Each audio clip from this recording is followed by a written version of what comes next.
سلام به شما دوستان خوبم. به کانال فیتنس روزانه در یوتیوب خوش اومدین. وقتی ریه‌ها بیمار هستن، کل بدن شما با این مشکل درگیر میشه. درسته که بیماری ریه تنفس شما رو دچار مشکل میکنه، اما برخی از این علائم به وضوح تنگی نفس نیستن.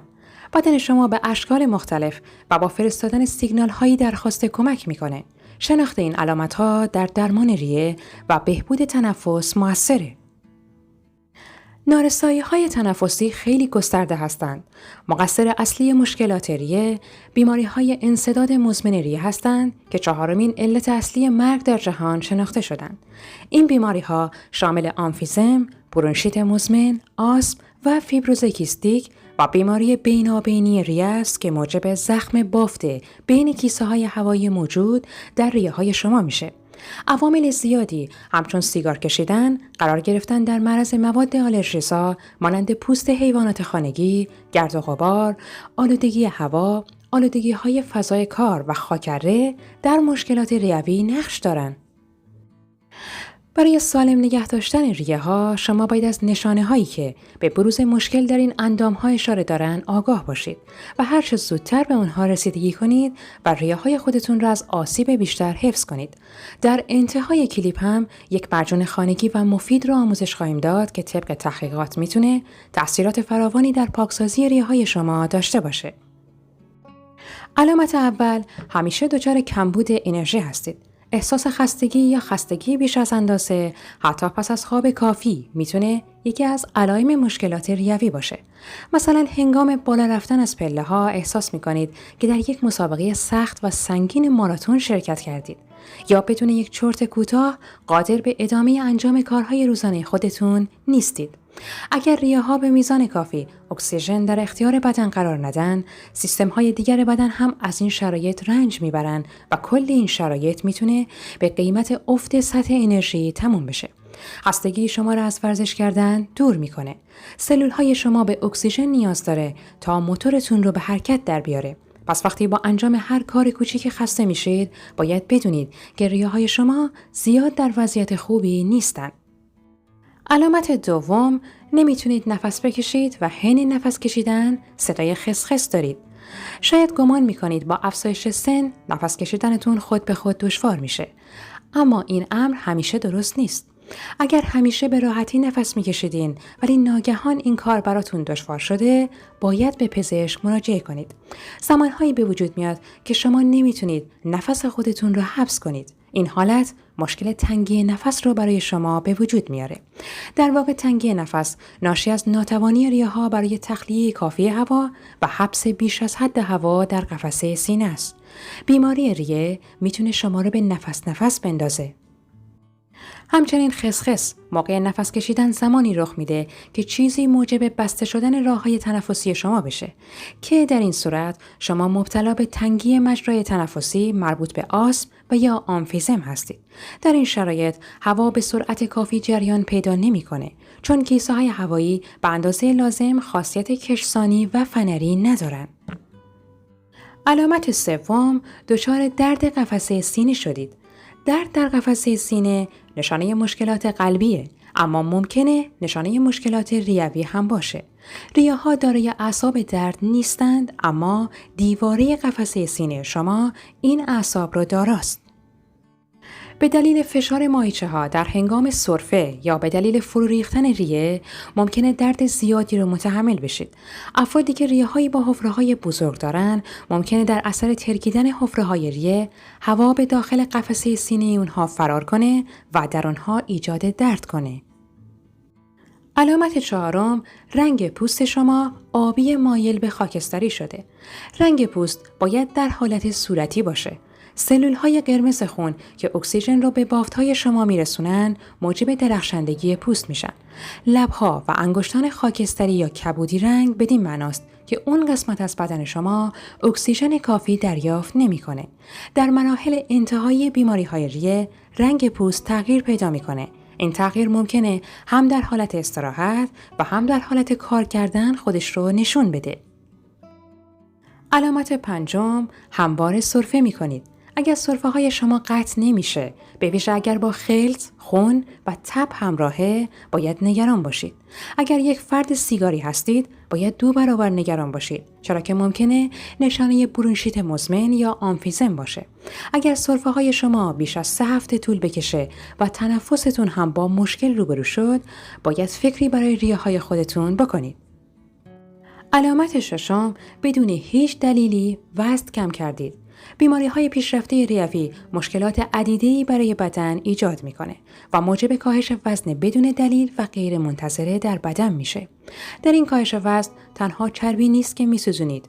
مثلا در بیماری انسداد مزمن ریه در بدن التهابات ایجاد میشه که موجب از بین رفتن توده عضلانی میشه. اگر دچار اشکال در تنفس باشید، قبل از اینکه معده شما پر بشه، دیگه قادر به مصرف غذای بیشتر نخواهید بود. علامت هفتم، همواره گیج و مبهوت هستید.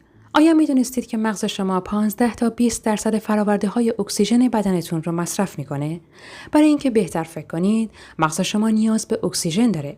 اگر به دلیل عدم دریافت مواد مورد نیاز توسط ریه‌ها اکسیژن در بدن شما ذخیره بشه، افکارتون هم دچار ابهام میشه. سطح پایین اکسیژن و سطح بالای دی اکسید کربن موجب سرگیجه و خواب‌آلودگی افراد میشه. چون این ریه ها هستند که هنگام انجام عمل بازدم دی اکسید کربن را از بدن شما خارج می کنند. علامت هشتم، افزایش مخاطه. سرفه به طور معمول با تولید مخاط مرتبطه.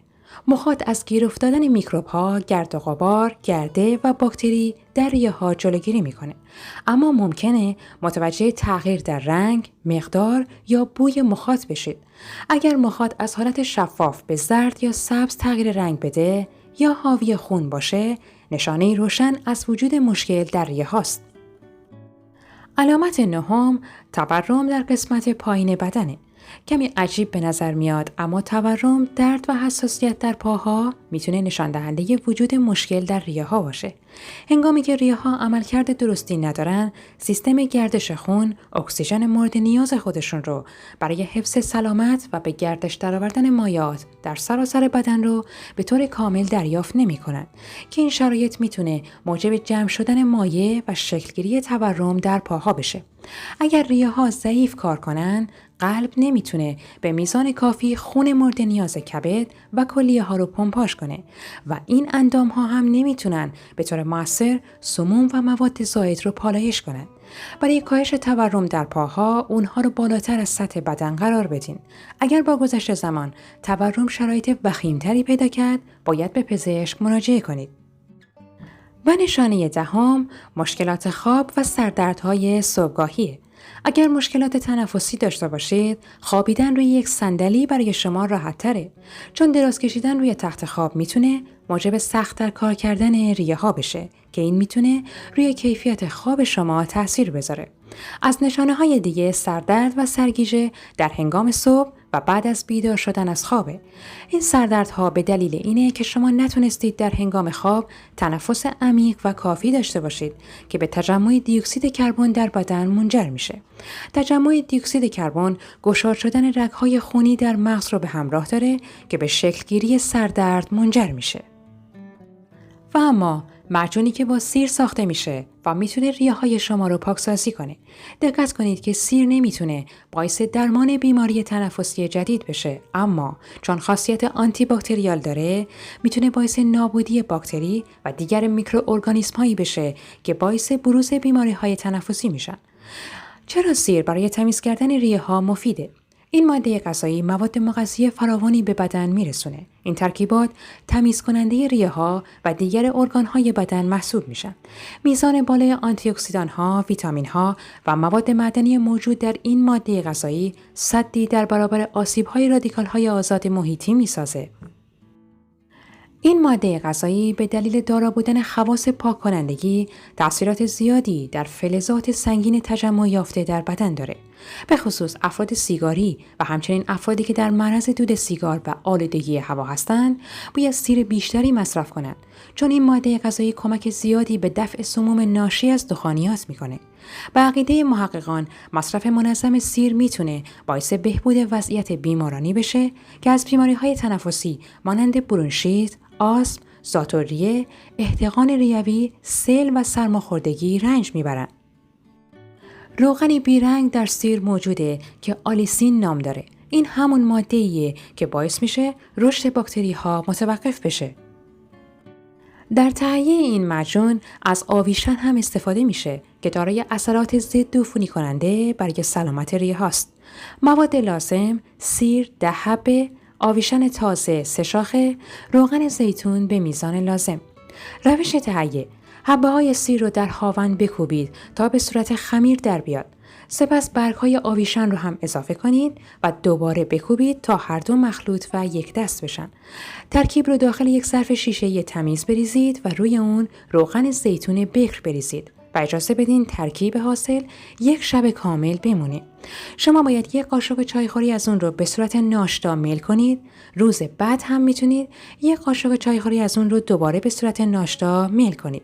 بعد از 2 هفته مصرف اثرات اون رو روی ریه ها و دیگر ارگان های بدنتون خواهید دید.